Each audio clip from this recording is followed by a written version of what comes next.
The first time I saw the blood dripping from his lips, I knew something was wrong. It wasn't an accident. It wasn't normal. He'd made the oath. I grew up in a small village in eastern Nigeria, where people lived simple lives. We farmed, we herded cattle, and we kept to our own. But there was one rule that everyone followed: never swear a blood oath. The elders said it tied your soul to something dark, something hungry. I didn't believe it back then. I thought it was just one of those stories adults told to scare kids. But then there was Chioma and Ibuka. Chioma was my cousin, a quiet girl who loved tending to her mother's garden. Ibuka was the son of the blacksmith, strong and full of fire. They were in love, but their families hated each other. No one remembers why anymore. Maybe it was about land, maybe cattle, but they were forbidden to even look at each other. It didn't stop them. They met in secret near the old baobab tree at the edge of the village. I caught them once, holding hands and laughing like nothing else in the world mattered. I should have told someone, but I didn't. I envied them, the way they loved each other so boldly, so freely. But one night, everything changed. I was fetching water from the river late because my mother had forgotten to remind me earlier. The moon was high, casting long shadows.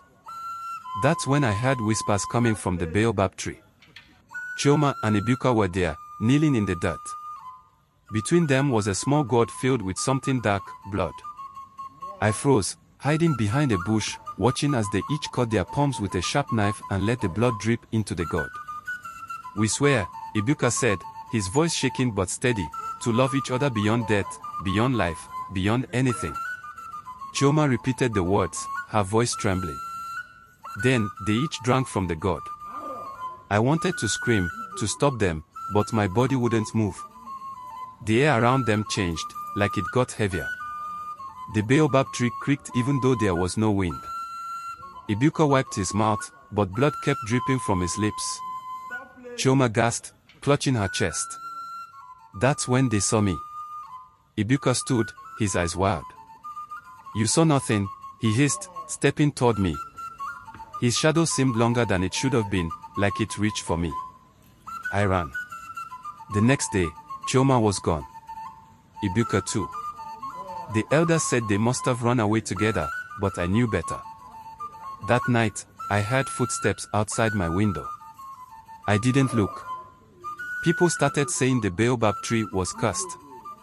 Its leaves turned black, and no one would go near it.